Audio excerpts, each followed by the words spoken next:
Central Asia के विशाल खुले घास के मैदानों के साथ जिप्पी एक्सप्लोरर अपने नए एडवेंचर पर था। उसने अपनी पसंदीदा टोपी पहनी थी और दुनिया के सबसे खतरनाक क्रिएचर में से एक से मिलने के लिए एक्साइटेड था, जिसका नाम कोर्सिस फॉक्स है।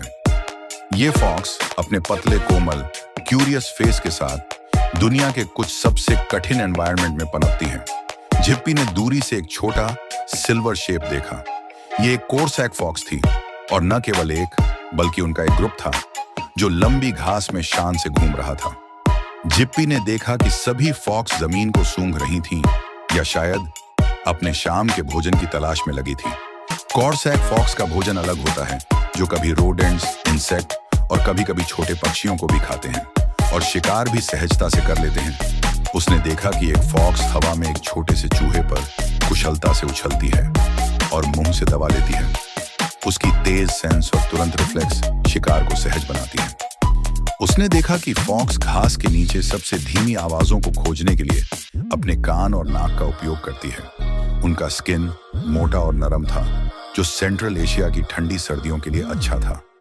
ये फॉक्स इतने ठंडे वातावरण में उनके स्किन, जो न केवल उन्हें गर्म रखते हैं बल्कि उन्हें अपने इलाके में जल्दी दिखाई न देने में मदद करते थे, जिससे उन्हें शिकारियों से बचाया जा सकता था।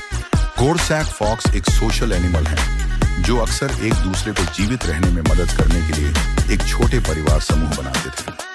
बाद में जिप्पी ने कुछ असामान्य देखा कि एक लोमड़ी अचानक जम गई, जिसके कान चुभने लगे और नाक फड़कने लगी। जिप्पी ने हवा के दबाव को महसूस करते हुए अपनी सांस रोक ली। फॉक्स को खतरे के बारे में अधिक जानकारी थी। वो तेजी से फ्लैश के रूप में जल्दी से पास के एक बिल की ओर चली जाती है और सभी जमीन की हलचल गायब हो जाती है। जिप्पी समझ गया कि कोर्सैक फॉक्स स्पेशल खुदाई करने वाले होते हैं और अक्सर शिकारियों या कठोर मौसम से बचने के लिए बिलों में शरण लेते हैं। वह जानती था कि यह गुफा सिर्फ छिपने की जगह नहीं थी, वहां उनके घर थे, जहां फॉक्स अपने युवाओं की देखभाल करती थीं और तूफानों के दौरान सुरक्षित करती थीं। अंत में जिप्पी उनको बाय बोलकर अपने स्कूल लौट गया। अगर आप हमारे साथ आगे और अधिक लंबे सफर पर जाना चाहते हैं तो अभी लाइक और सब्सक्राइब कर लीजिए।